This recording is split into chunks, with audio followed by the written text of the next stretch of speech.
gaye mu gihugu biciye mu makuru atohojwe neza yerekeye ibisata byose by'ubuzima bw'igihugu. Ikiganiro humura Burundi gica ku rubuga rwa RPA kuri www.rpa.bi. Humura Burundi.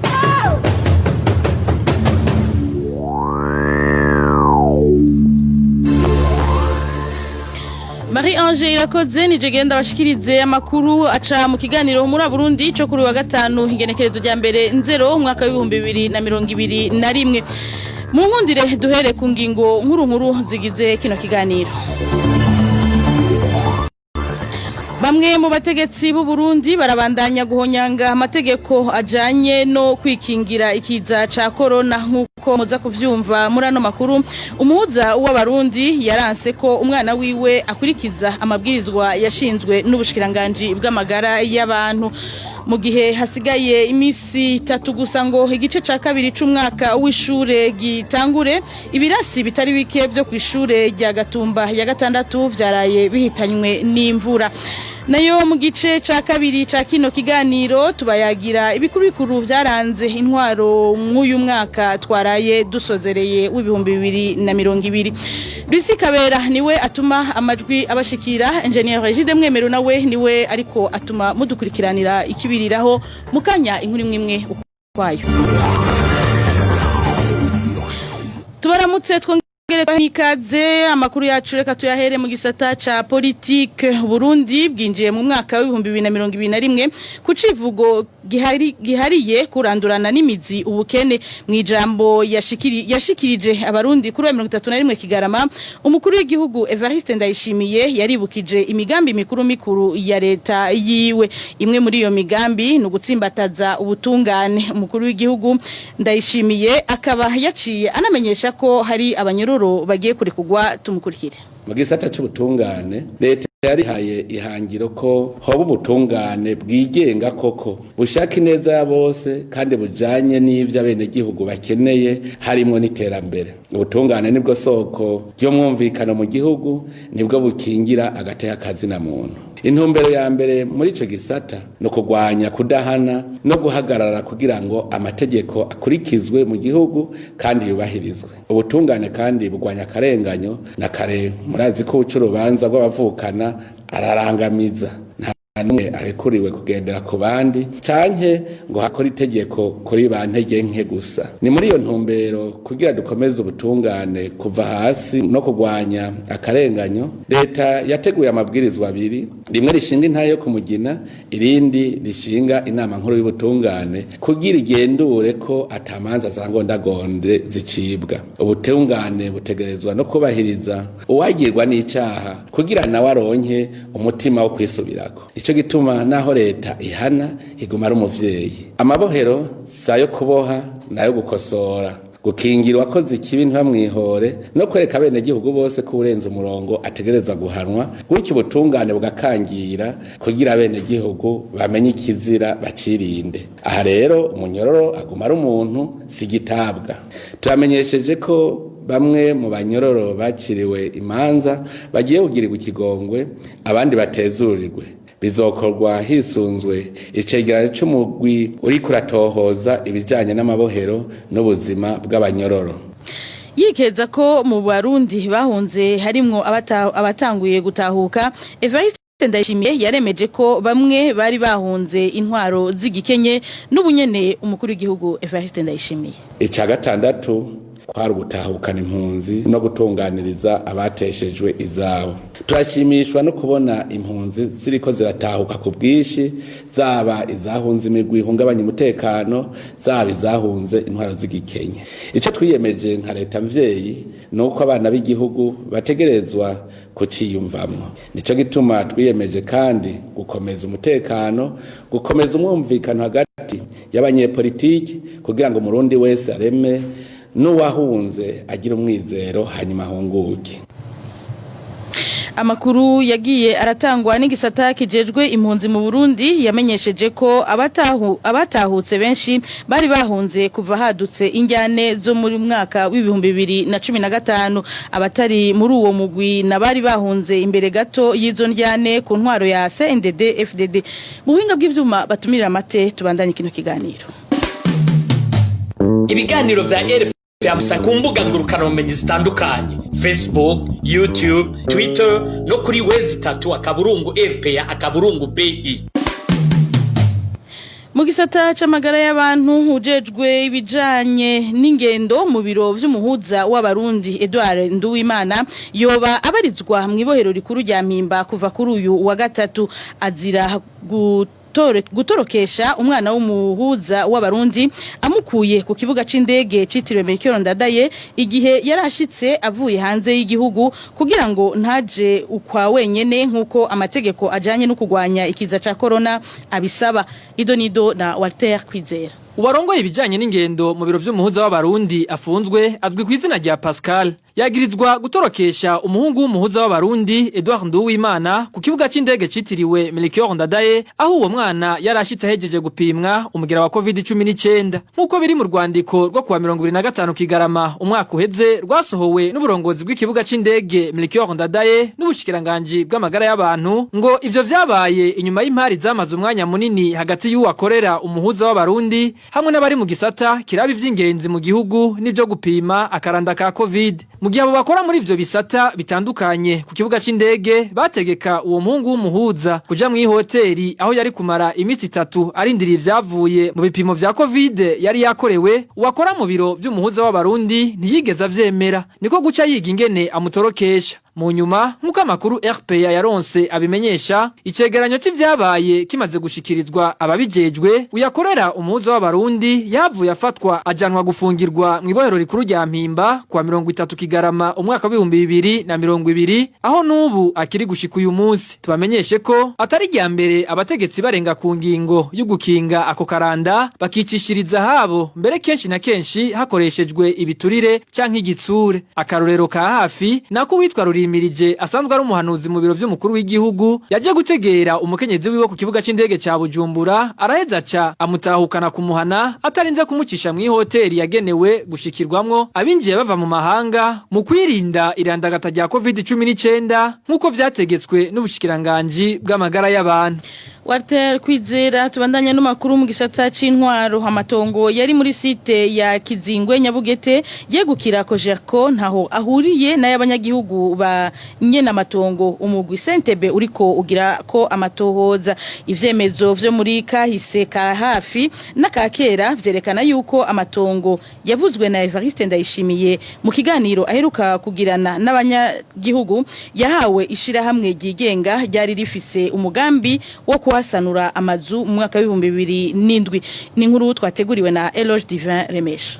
Aya matongo yakoje ko umukuru w'igihugu yitiranije n'abanyagihugu yatanzwe n'ishiramwe koje ko mu mwaka wa 2007 yahako buntu ishiramwe seyaya yari rifise umugambi wo kwegera abarundi baba hanze y'igihugu kugira bazane imitahe ubaka amazu muri ico gice ca site ya Kizingwe Nyabugete. Iyo ngabire yakoje ko yangana na R30 tuyisanga mu ikete ryo kwa 20 Munyonyo umwaka wa 2007 yanditswe n'uwari umuyobozi mukuru wa koje ko Leopold Manirakiza yandikiye umuyobozi wa seyaya yaserukira kandi imbere y'amategeko iciswe projet diaspora amumenyesha ko koje kwibagabiye ku buntu ahari amatongo yayo aho no kuvuga aho batswe mikizu kinini ahangaho mu gifaransa hamwe n'iruhande yaco egukira hose koje ko muri kino gihe ico kibanza cagizwemwo viabilisation n'ishiramwe seyaya bibifashijemo ni banki BCB kikaba cubatswemwo amazu ari nayo mpamvu ico gice ciswe quartier BCB diaspora itandukanye n'amatongo ya quartier Nyabugete yegukira abanyagihugu. Ikindi cemezo cyuko umukuru w'igihugu yerekanye ukudatahura neza itandukaniro ry'amatongo yegukira leta muri kahise n'abanyagihugu aherereye muri site ya Kizingwe Nyabugete ni cegeranyo c'amatohoza yo mu mwaka wa 1947 cyakozwe n'umugwi w'abantu batandatu bari babisabwe n'uwatwara Rwanda Burundi kugira herekanwe igabangana ry'amatongo yo muri seferi ya Kabezi iyo site ya Kizingwe Nyabugete yarimo ku ntwaro ya gikoroni. Aya matohoza yerekanye ko igice cegukira leta leta cangana n'amahegitari 162 muri sheferi ya Kabezi yose harimwo amatongo ya Kojerko. Aha mwamenya ko n'umugwi w'ubushikiranganje bw'ibikorwa vya leta wakoreye kuri ayo matohoza mu kwemeza mu cegeranyo cawo co muri 2019 ko amatongo ya quartier Nyabugete ari y'abanyagihugu. Amatongo ya Kojerko yo muri Kizingwe Nyabugete akabico gihe yaremejwe ko ariyo yonyene yegukira leta mu gace ka Kizingwe Nyabugete n'urutonde rw'amatongo ya leta iciswe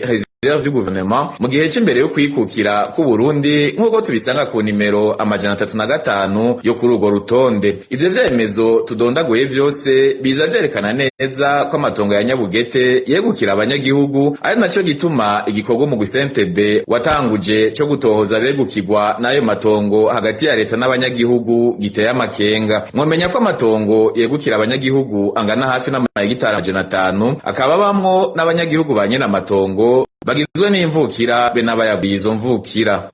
Eloge Divin remesha ibivugwa mu gisata mibano. Imvura yarayiguye muri zone Gatumba yarahitanye ibirasi byo kwishure rya Gatumba ya gatandatu mu gihe butatangura igice ca kabiri amashure. Abanyagihugu basaba neza kubafasha gusanura. Inkuru twateguriwe na Clovis Niyonzima. Hari mu masaha ya saa 5 z'ijoro ryakeye aho imvura yatangura kugwa muri zone Gatumba. Nkuko amakuru dukora muri iyo zone abimenyesha, iyo mvura yaguye cyane aho bita mu Gaharawe. Amashure ya Gatumba ya gatandatu asanzwe ari neza na neza hafi ya zone Gatumba akaba yarasambutse. Nkuko ayo makuru abandanya bimenyesha, ibirasi bigera kuri 6 ngo nivyo byasambutse. Abavyeyi barereye kuri iryo shure bo bavuga ko batabona aho abana babo bagiye kwigira. Ni mu gihe iyo mvura iguye kuri uyu wa mbere abanyeshure bahora mu kiruhuko ca Noel n'ico umwaka mushasha ariho bazosubira ku mashure. Nkuko vyamenyeshejwe n'abanyagihugu bo muri ako gace, gushika ubu abajejwe intwaro muri komine Mutimbuzi nta kintu bashikiriza. Abanyagihugu bo muri zone Gatumba basaba bagira neza kubafasha gusanura ivyo birasi, bakanasaba cane mustanteri wa komine Mutimbuzi gukora uko ashoboye kugira ayo mashuri ashobore gusanurwa mu maguru masha. Clovis Niyonzima. Ishamba cimeza rya Ruvubu ryashizweho mu mwaka w'1980 rikaba ari rimwe mwitunga Uburundi bufise kubijanye n'ibidukikije. Nishamba dusangamwo ibinyabuzima bitari bike vy'akamaro ku gihugu. Yamara bivuye kubugizi bwa nabi, iryo shamba rirakunzwe gutegwa n'imiriro ya Nyakanga ibangamira ibidukikije. Ni nkuru twateguriwe na Ndayishimiye Emmanuel. Ishamba cimeza rya Ruvubu ryashizweho ku itegeko ry'umukuru w'igihugu inomero 1/6 ryo kuwa 3 ntwarante umwaka w'1980 bisabwe n'igisata ca ONU gikurikirana ivy'indero n'imico kama UNESCO. Iryo shamba ringana n'amahegitari 50,800 rikaba ripima uburebure bungana n'ibirometero 62 hamwe n'ubwaguke largeur buri hagati y'ibirometero 5 na 13. Aha mwomenya ko Ruvubu ari shamba ry'Uburundi dusangamwo ibidukikije bitandukanye. Hari biba mu mazi no kuvuga mu Ruvubu hamwe n'ivyibera mu ishamba nyene rigizwe n'ivyasi n'ibiti. Ivyo navyo bikaba bigizwe n'ubwoko bw'ibiti bwa baba 300. Ubwoko bw'ibikoko dusangamwo buri mu bituma iryo shamba riharugwa nk'iritunze ubwoko bwinshi bw'ibikoko. Aha dusangamwo nk'ubwoko 44 bw'ibikoko vyonsa les mammifères, ubwoko bugera ku 425 bw'inyoni hamwe n'ubwoko burenga 14 bw'indagara ziba mu ruzi Ruvubu. Iryo shamba cimeza rya Ruvubu rirakunze gukarirwa n'imiriro ya Nyakanga ibiri muri cyo. Akarorero ni nk'imiriro ya Nyakanga yatewe n'abagizi ba nabi hari mw'ici riheze mu mwaka twaraye turangije. Uno munyagihugu aba ku nkengera y'iryo shamba avuga ko igihande kinini c'iryo shamba cahiye muri ico gihe. Yarashitse abantu y'intunga abandanye rero ishamba ryarahiye kugira nk'ise nka hafi y'icenda. Kuri iyo miriro ya Nyakanga ikunze gutera iryo tunga ry'Uburundi, Mamere Sabushimike umwe mu baranira ibidukikije avuga ko iyo miriro itabikivugwa iyaba leta yitaho ikingirwa y'ibidukikije. Asaba urunani rw'inzego z'igihugu mu gikorwa cyo gukingira iryo shamba. Mamere Sabushimike arongoye ishiramwe abagenzi b'ibidukikije. abagize ico kigo BPA mu mwaka w'2011 bararonse ibikoresho byo gukinga iyo miliro ya Nyakanga no gukinga izindi mpanuka zotera muri iryo shamba cimeza rya Ruvubu kubera iki batabikoresheje mu komine yose hari ujejwe serukira ikigo BPA hariho abapolisi bama bariho turasaba ubushikiranganji bujejwe ibidukikije n'ubujejwe intwaro yo hagati gukorera mu runani atawutereranye igikorwa uyu n'uyu. Mwomenya ko ishamba cimeza rya Ruvubu rihana imbibe n'intara zine z'igihugu z'u Burundi arizo Cankuzo, Ruyigi, Muyinga na Karuzi. Humura Burundi. Amakuru ya RPA murashaka kandi kuyaronka muyasabye ku murongo wa WhatsApp akamenyetso ko guteranya 49 151 amajana 294 16 amajana 348. Mu gice ca kabiri c'ikiganiro muri Burundi tuza kubabwira ivyaranze intwaro mu mwaka waraye urangiye w'ibihumbi 2020 ibikuru bikuru vyawuranze mu ntwaro mu mwaka uheze tubibwirwa na Emmanuel Niyungeko.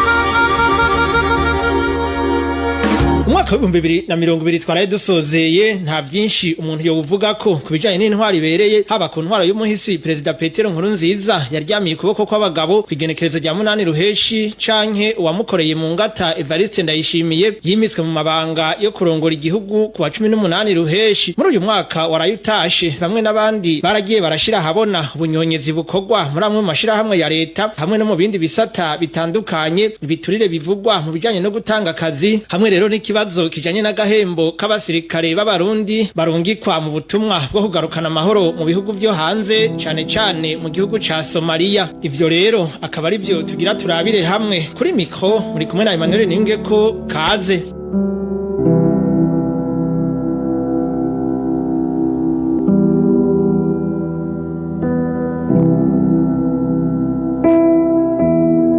Yuko duca hirya no hino ibihe bikuru vyaranze intwaro mu mwaka wa 2020 turaha mikro mugenzi wacu Clovis Niyonzima abanza tubwire bimwe muri ivyo. Igisata c'intwari ibereye ni kimwe mu vyaranzemwo utunenge muri uyu mwaka wa 2020 twaraye dusozereye kubera itunganywa ribi amashirahamwe n'ibisata bitandukanye vy'igihugu biragoyagoya mu bijanye n'ubutunzi.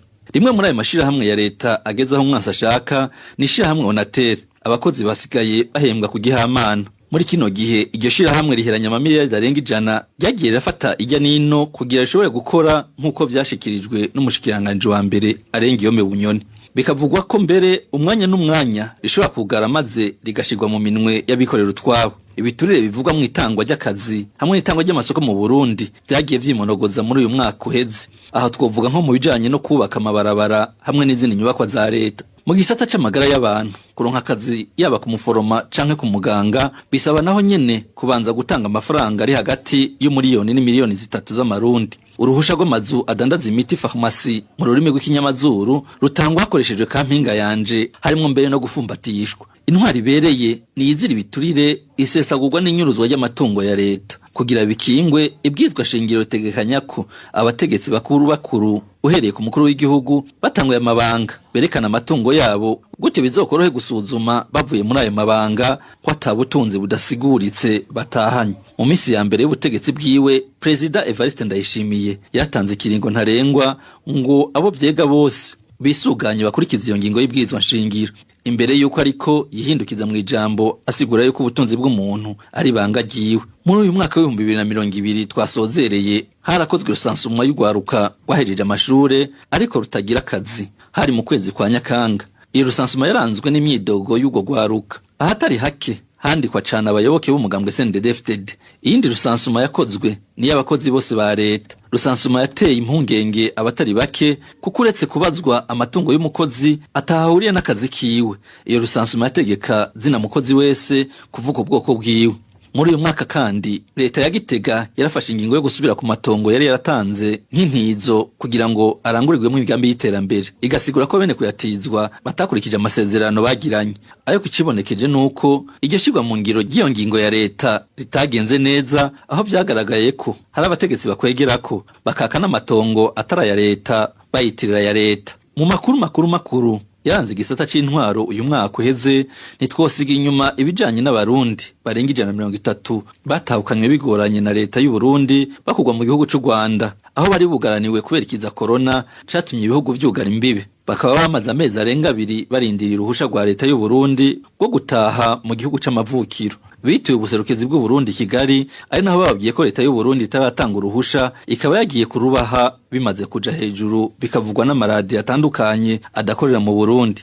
Nitworeka kuvuga kandi ibijanye n'agahembo k'abasirikare b'abarundi barungitswe kugarukana amahoro mu gihugu ca Somalia kuva mu ntango z'uyu mwaka bakaba bagiye guhabwa amafaranga bakoreye mu kwezi kwa Kigarama naho nyene leta y'u Burundi kabita baronkeje ayibaheraniye yose.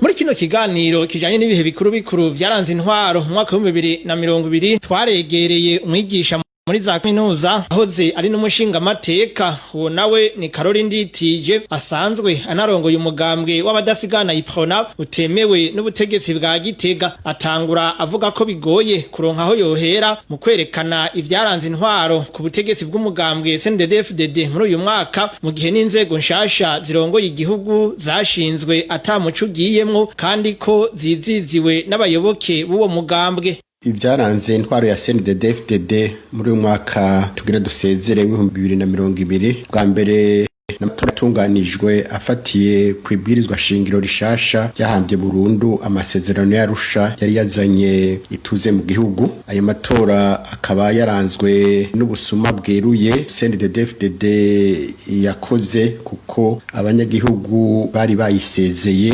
ubutakigaruka batoye umugambwe SNL mugabo wa mugwi ujejwe gutunganya amatora na ya sentare ije kubahiriza shingiro baciye bavuguruza abanyagihugu begurira intsinzi CNDD-FDD. Hacashingwa leta yiganjemwo ibihangange by'abasoda bakomakomeye bamwe bita abagenero benshi muri bo bakaba bagirizwa ibyaha bikomeye gusinzikaza agateka kazina muntu bamwe mbere bakaba barafatiwe n'ibihano n'ishiramwe mpuzamakungu n'ibindi bihugu bikomakomeye nka leta zunze ubumwe za Amerika. Nuvuga umushikiranganje wa mbere Guillaume Bunyoni n'umushikiranganje w'intwaro hagati mu gihugu umutekano n'iterambere ry'amakomine Gervendera ko buca batazira ndakugarika eka n'izindi nzego haba inama nshinga amateka inama nkenguza amateka zose ziganziwemwo aba CNDD-FDD twasubiye mu ntwaro y'umugambo umwe mu ntwaro ya Gahotoro.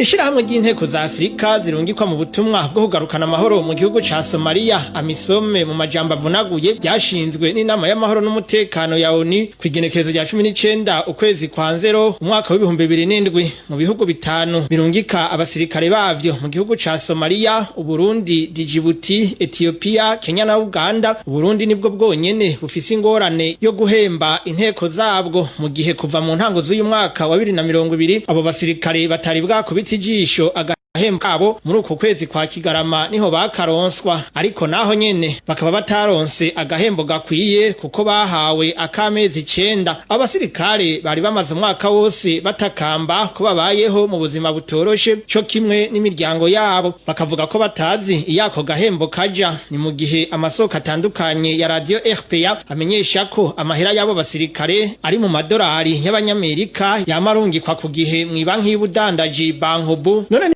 iki cyo gituma ako gahembo kabo kadatangwa ku gihe. Karori Nditije avuga ko ayo mafaranga abanza gukoreshwa mu rudandazwa kugira ngo avyare inyungu. Ivyo mbere avuga ko ari ivyo kuva kera. vyerekeye ikibazo c'abasirikare baja kugarukana amahoro n'umutekano muri ya misomo canke ahandi harimo ingorane nyinshi cane. Ubwa mbere imishahara baronka ntishikira imiryango yabo. Ayo mafaranga rero y'imishahara cawongera ko amafaranga y'ibikoresho bikote haba inkoho haba imodokari eka mbere umengo n'ibirato n'amasasu byose birakotwa. Ayo mafaranga rero aja mu mifuko y'abategetsi cane cane bihangange by'abasoda, bakatubwira mbere yuko ayo mafaranga ashitse mu banki nk'ibyo bihangange bica biyakura muri iyo banki bagaca bijana kuyacuruza ayo mafaranga y'agaciro mu isoko ritazwi bimwe bita marché noir. Nibo baje inama kugira ngo ayo mafaranga bayanyuruza bagere kuyacuruza hanyuma babone kunguka bagaheza bagaha imicaca iyo miryango yabo haheza amaze kunguka. Nibara rero ryo kumutemere birababaje. Ayo mafaranga rero cyo gituma adashikira bene ugasanga bariko yaguramwo ivyo bishakiye imodoka n'ibindi nyene kubera bayanyuruje. Ntaje rero mu kiga ca leta aja mu mifuko yabo bategetsi. Mu nama nshinga amateka ndibuka jewe narigeze gutohoza ndabaza umusirikare yarabizi arambwira turaharura dusanga amafaranga kwinjira ku mwaka nari nashitse ku miliyaridi 23 z'amafaranga y'amarundi. Hanyuma umushikiranganje w'iga ca leta aje kutusigurira ngira twemeza amafaranga leta izokoresha dusanga yanditse imiliyaridi 3 gusa. Ndamaza nti none ayandi yaroye hehe batangura kwimyoza ngo mbega ivyo babimenye gute ngo uyo mushinga amateka yaraburi ico yishura avuga ngo nibanga rya leta ngo nibanga ry'umutekano kimwe bita secret défense mu gifaransa. Urumva yaramaramaye ko yabonye yuko ayo mafaranga twabahinyuye yuko anyuzwa.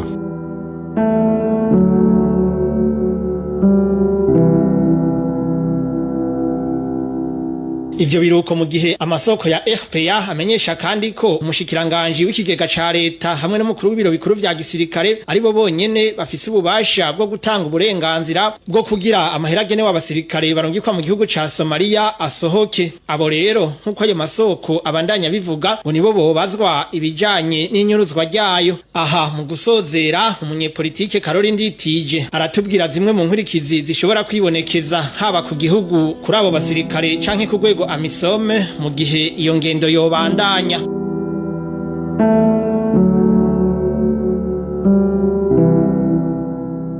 Ingaruka mbi rero nyinshi cyane ku Burundi nuko abo basoda bicwa n'inzara n'ibintu bibabaje, kandi ikindi nuko abo basoda bashobora kuzobirukana kuko bazohava bakora nabi kubera badafise ingoga, kubera ivyabo bidashikira imiryango yabo. Ikindi nuko abo basoda bashobora gushangashirwa bagakora ibara ko bariko bicisha inzara imiryango yabo, kandi nabo bari ku rugamba n'amagara yabo ashobora kuhasigara. Amisome nawe nyene bitanga ishusho mbi ku gihugu c'u Burundi. Amisome nabikurikirana ku buryo bohava babirukana kandi baza ko atacopfa na kare baguma bigamba ngo amahoro rya nawe ngo nakaroro nuko abasoda ngo bagenda kuzagarukana amahoro ahandi mu yandi makungu kubera mu Burundi amahoro yiraye. Abazomazwa rero ni leta nabo bagenero abasoda bakuru bari bakwiye mbere kubafuta abo basoda ntibasubire muri ivyo bihugu kugarukana amahoro n'umutekano, kuko naco bizanira u Burundi, naco bizanira imiryango yabo.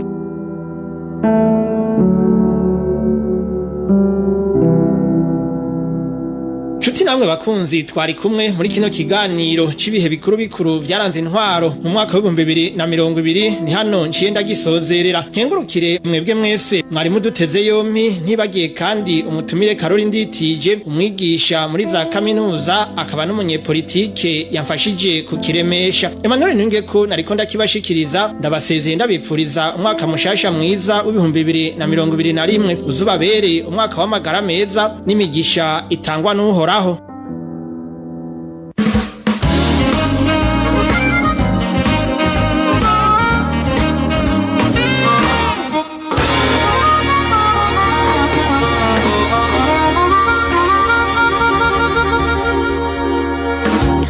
Dushimire Emmanuel Niyungeko ku bikuru byaranze intwaro muri uyu mwaka ahejeje kudushikiriza. Shimire bagenzanje b'uruganda rwa RPA umwe wese kuco yaterere kugira ngo aya makuru adushikire. Dukwengurukire mwebwe mwese mwari muduteze yomi. Bisikabera na engineer Egide Mwemero bakoze ibishoboka byose kugira ngo amajwi n'amasanamu abashikire atankomanzi. Ndabakengurukiye. Marie Ange irakoze nariko ndabashikiriza amakuru mu Kirundi yaciye muri kiganiro ho muri Burundi cyo kuri uyu wa mbere Nzero mwaka 2021 ndabike banure ndabipfuriza umwaka mushasha 2021 uzobabera umwaka w'amata n'ubuki.